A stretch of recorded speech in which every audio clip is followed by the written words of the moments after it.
Bismillahirrahmanirrahim. Assalamualaikum warahmatullahi ta'ala barakatuh. Alhamdulillah rabbil alamin wassalatu wassalamu ala asyrafil anbiya wal mursalin wa ala alihi wa sahbihi ajma'in. Alhamdulillah, we continue our discussion on how we are going to develop the positive Islamic psychology model, or the PI-CBT model, because this is the first model in the Muslim world, and how we integrate the cognitive aspect of the human self with our spiritual and psycho-spiritual existence, which I'm going to elaborate further. So we have discussed about the four principles. The basic principles of PI-CBT is we have to go back to the nature of our existence on this earth. Principle number one is understanding the creator and the created universe. That means we must understand Allah, why we believe in Allah, why He is the creator. And I have elaborated it in the previous videos many times. The second principle is holistic transcendent nature of the human self. That means we are not just only a physical being, but we are a spiritual being existing in the physical world temporarily and going back to the spiritual realm beyond space, beyond time, beyond even the quantum state. That is the second principle.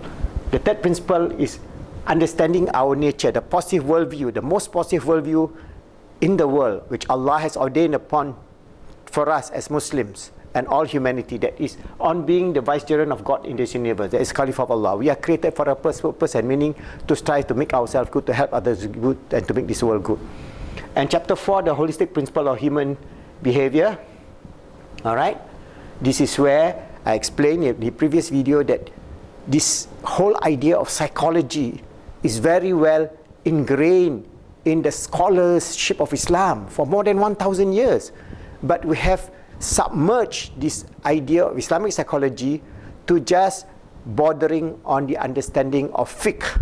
So when we overplay the idea of fiqh, we then degraded the whole idea of scholarship and the scientific discovery of the nature of the human self. From, for example, Ibn Sina, his writings have been used for more than 1,000 years.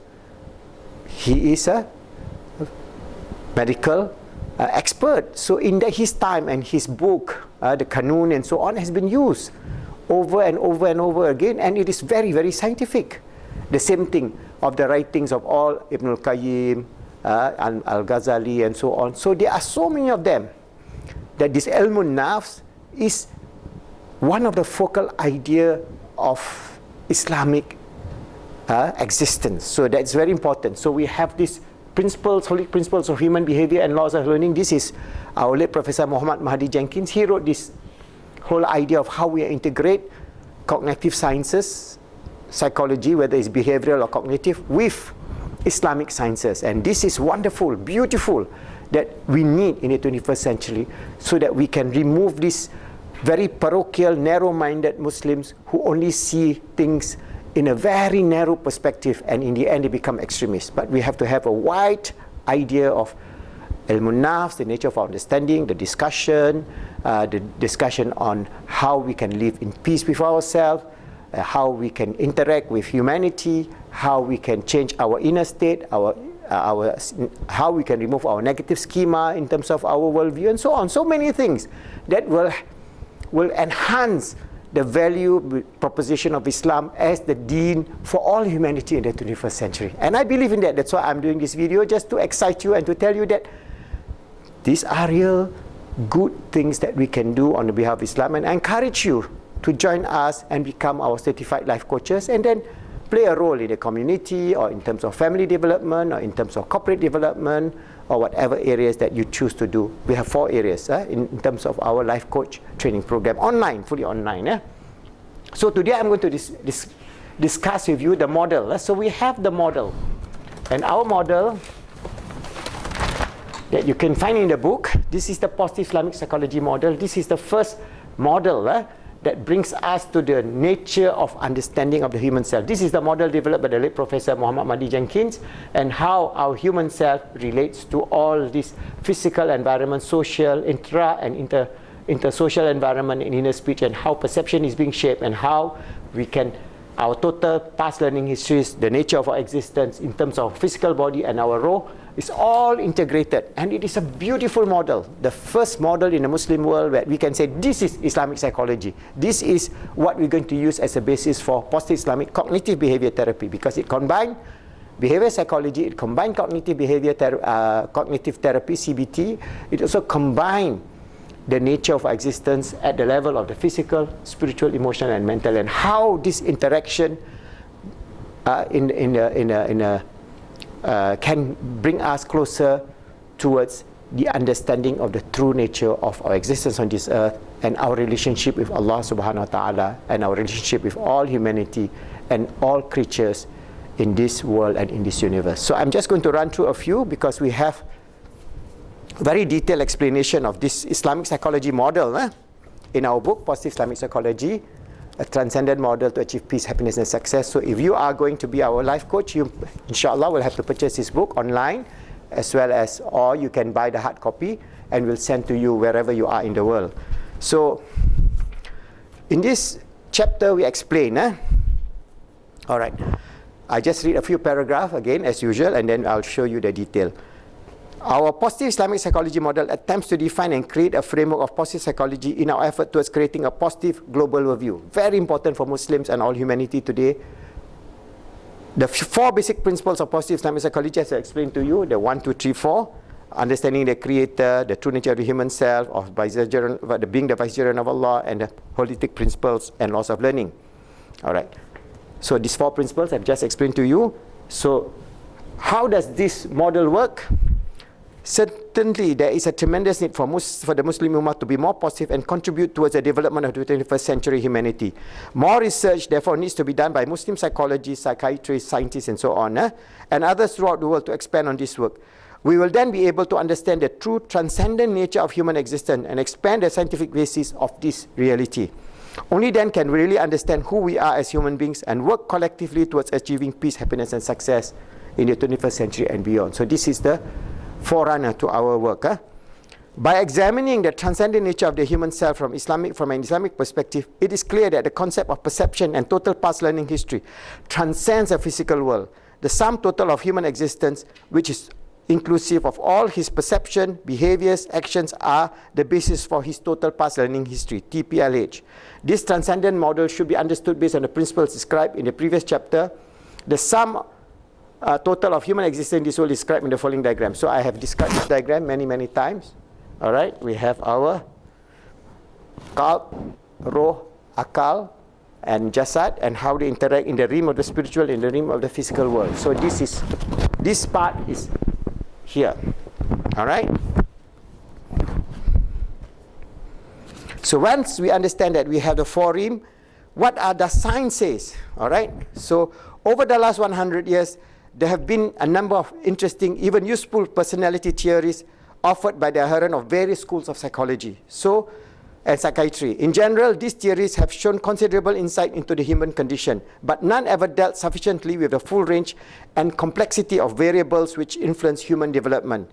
A theoretical construct of personality development was needed, which provided a mechanism by which we could come to objectively understand the influences both within and without, which determine the course of our development. Without this knowledge, we will never be able to gain control over our own development by utilizing to its maximum the great potential of our free will. So Allah has given us the nature of free will, which we discuss later on. It is necessary to consider all the variables in the environment influencing the development of personality. So this is what we have to do.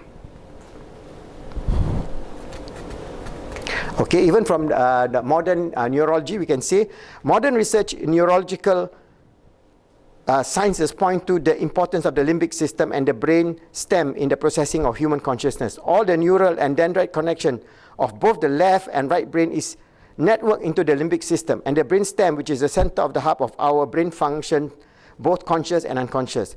The limbic system, the brain stem of the brain, help to coordinate the process of our conscious and our unconscious inner speech. So there is a coordinator within our system, within our cognitive system.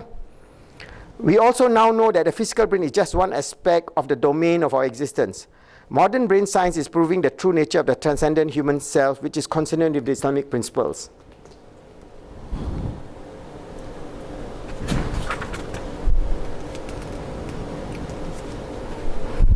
Example, scientists, Karl Popper and Ikias, they say about the brain, all right?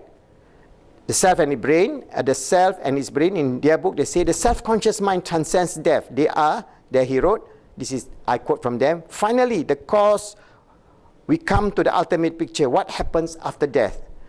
Then all the cerebral activities cease permanently. The self-conscious mind that has been an autonomous existence in a sense, now finds that the brain, it has scanned and probed and controlled so efficiently and effectively through a long life, is no longer giving any message at all.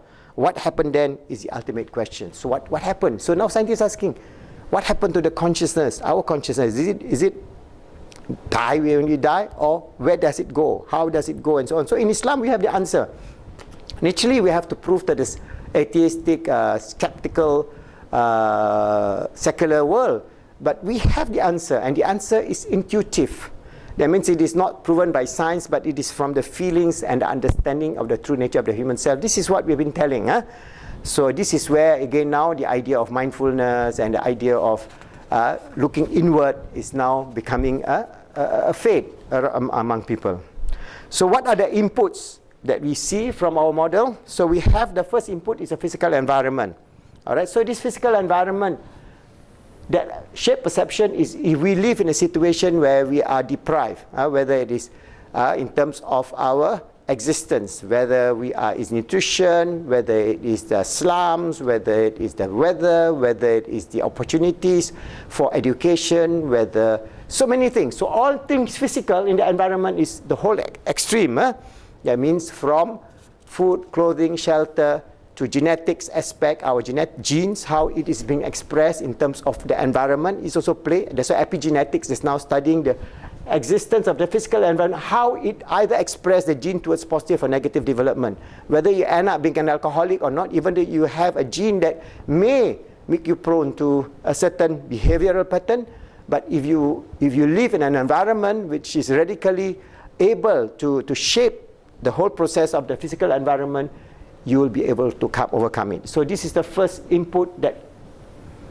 affects perception. The second is social environment. This social environment is internally, the four rims that we have, and interpersonal and societal. So this input social environment is all aspects of sociological department of the individual, the family, the community, the globe. Because the whole sum total of our social, intrapersonal environment will affect our perception. So for example, our perception as a human being, if we live in a secular America, will be secularized, or we live in a very, very conservative country like say Saudi Arabia, will be then be controlled by very conservative worldview, and so on. So this social environment plays a very good impact in terms of how we perceive the world and our relationship to the world. Then the most important is we have this inner speech. Where does this inner speech come? It comes from our roh, kap, akal, and the physical rim. That means our brain. So these four existence then shape our total past learning history. From the total past learning history, we shape our inner speech. So if we can develop a positive inner speech, we can change the perception to positive perception. So this physical environment and social environment, from inner speech, we can override these two. So this is very powerful. Allah has given the tool of free will from our inner speech to reshape the social environment of the past. We may have trauma, we may have, for example, in the physical and the social environment, we may have, for example, many trauma. We may have many deprivation. We have many difficulties in school or in the society, or we have many problems in terms of family and so on. Still, however bad the situation is, if we can mold our inner speech, we can change his perception. So negative physical environment, negative social environment, but positive inner speech, slowly we shape these two. For the future, the past is gone. We cannot try to do something is in the past, but in the future we can shape this slowly and slowly. Then our perception become positive, then our TPLH from negative become positive, then our roh, kap, and akal grow, and we become a good human being, striving to be good, helping others to be good, making the world good, as a true and sincere servant of Allah, as His Khalifa on this earth, and so on. So many of the conceptual framework that we have developed. All right. So there are many input here. And then we have the nature of inner speech. Where does it come from? All right. So we say that it is not only from the cognitive aspect, all right, but it is also from the roh, kap, and akal. All right, so there are many aspects here, and we have discussed many of these diagrams before. So you go to my previous video, you can see some of this discussion that I have been working on.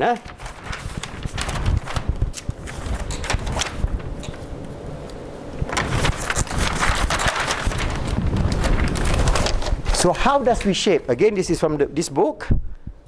Our human self, the total past learning history, as we shape our perception, okay, this PICBT model, personal choice and responsibility in our thoughts, actions, habits, and behaviors. So this personal choice and responsibility is the key to free will. Allah has given us the choice, either to be good or to be bad, to do something that is positive or something that is negative.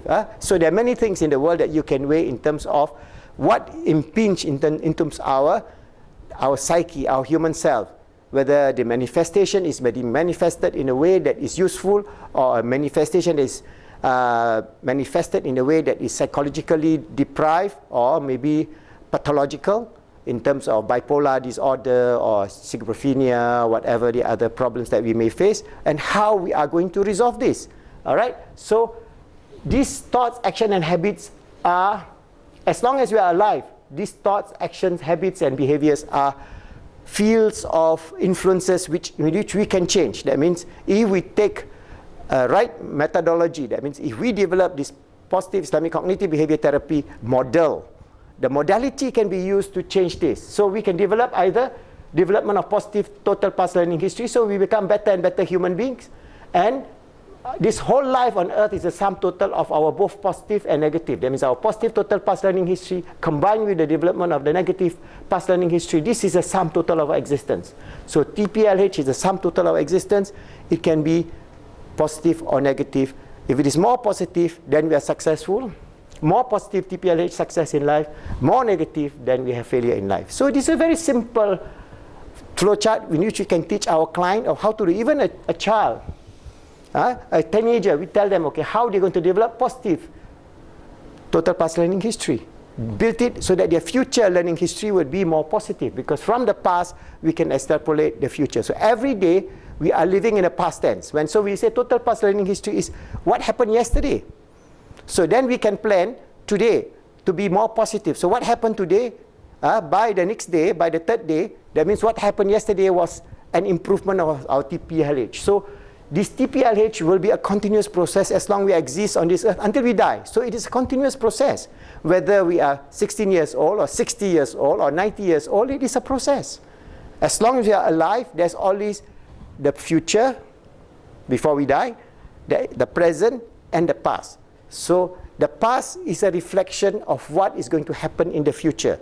So the present will then be used as a ground to make sure that our history for the next day or the next year, the next situation, or even the next life is more positive. And we develop a worldview that is very positive. So this is the flowchart in which we will explain in detail when we go into the protocol. So, for example, if we take the same model at the societal level, for example, if we say the whole world now, the environment in terms of the physical environment of this world today, the social environment of this world today, and the inner speech of all humanity, the 7 billion human beings. What is the nature? Is it all good like this, or what we have now? We have now actually, if this is the current situation in the world, we have the physical degradation in every area of human existence, from climate change to species extinction. 200 species are being extinct every day. Species extinction, massive species change, species extinction. So we have this degradation in terms of the physical world, in terms of the physical environment, in terms of the living standard, in terms of so many things, that more and more human beings are living even worse than our primitive forefathers. They are living worse than stray dogs of the streets of the rich countries. There are so many people, slaves in Congo and so on. So there is a very bad. So in terms of our perception, the perception of human being, the 7 billion us, is always bad, bad, bad. B represent bad. So we have very little good now left. Even the social, intra-social input to the perception of all human beings is bad. And naturally, the inner speech that we get is of revenge, of cursing and swearing, of extremism, whether it is right-wing extremists in America, that they do not want any immigrant, or in Europe, or the extremist Muslims who thinks that, who like IS, who think that it's right to kill somebody if he doesn't believe in Islam, and so on. So these are extremists coming from the perception of inner speech. So if this is bad, then what we have is a world that is bad, evil, unjust, and a global society that is doomed to fail, and a global society that is doomed to implode. Whether it's 50 years from now, wallahu alam, but my own feelings as I study the nature of our existence and trying to develop this psychology, we hardly have 50 years. Because everything is going downhill so fast that we are not taking action. And unfortunately, our political leaders are more involved in terms of creating new conflict, new wars, new areas of division. Whereas this planet Earth is a teeny-weeny planet Earth, not even the size of one atom in the scheme of the physical universe that Allah has created. It is nothing. But here we are killing each other, we are cursing each other, we are blocking this you cannot come here, the boats and so on. So many things. Finally, our final outcome is going to be bad. So how are we going to do that? We use the same model, improve our physical, social environment, inner speech, develop a positive worldview, and then we slowly develop through shaping process, through positive direct influence and shaping process, we try to change this situation to become good. Naturally, this is idealistic, everything good, which is an ideal. So why not we strive an ideal? But if we have good, one bad, good, one bad, well, it's okay. All right, so goodness and badness, good and evil is a constant, that is part and parcel of the causality of our existence. Allah has ordained such. If there is good, there is bad. But the weightage of goodness versus badness is the one that will then represent the outcome of this civilization. So we must then develop goodness with some badness. But what we do is create a just, good, global society. We can call it Islamic society or universal society if the word Islamic is frightening for some people. A just, beautiful, happy, peaceful, global, universal society, which we Muslims live with all other human beings. We constitute 20% of the humanity today, 7 of the 7 billion people. We will live in peace and happiness with everybody, whether they are Buddhists, we don't kill each other, whether they are Hindus, whether they are atheists, whether they are Christians. We all live on this earth for a short period of time, and we all going to leave this earth and return to our Lord. And if we Muslims can have this big heart, this big understanding, we would first heal ourselves, because Islam is based on love, kindness, mercy, compassion, all these beautiful things that our Holy Prophet, our beloved and the beloved of Allah subhanahu wa ta'ala, had brought to this world through the revelation that Allah subhanahu wa ta'ala has ordained upon us, has given upon him, through the Quran, the Hadith, the Sunnah, the way of life, which is so wonderful, so beautiful, that if we can remove all the fringes of extremism within Islam and come back to the core idea of the nature, the beautiful existence, the concept of how we can be a good human being. The Caliph of Allah, all this, the 3 principles in our book, as I mentioned to you, striving to make ourselves good every day. We process towards making our total puzzling history a little bit better, helping others to be good. We serve the community, giving food, giving shelter, giving help the environment, change the world positively, and then strive to make the physical world good. Inshallah, we have fulfilled our role, and we will achieve Jannah in this earth. We can create a happy world, a heaven on this earth, and inshallah a Jannah in the world to come. And that is our goal, and I hope all of you share this idea, spread this message of goodness, and be part of this global movement, inshallah, to help the Ummah in developing a positive worldview. And we call it positive Islamic psychology. You can call by your own name, all right? Develop it and then spread the word around, and inshallah, we will contribute positively for our existence, for our children, great-grandchildren, until the day that Allah ordained that this earth is going to end. Wabillahi taufiq wal hidayah. Assalamu alaikum.